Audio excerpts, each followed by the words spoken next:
Hello everyone, I'm Lonnie, and I'm back to share some delicious food with you. Today we're making seaweed tofu soup.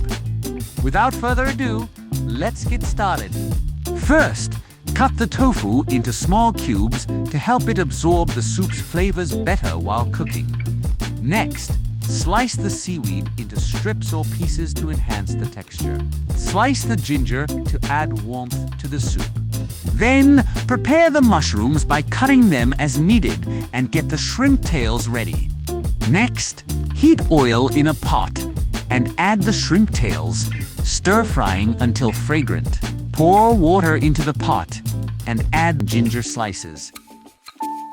Let it simmer for 5-10 minutes to allow the flavors of the seaweed and ginger to infuse into the broth. After that, add the mushrooms and tofu, continuing to cook for another 3-5 minutes so they can absorb the delicious flavors of the soup. Finally, season with salt and pepper to taste, enhancing the soup's flavor.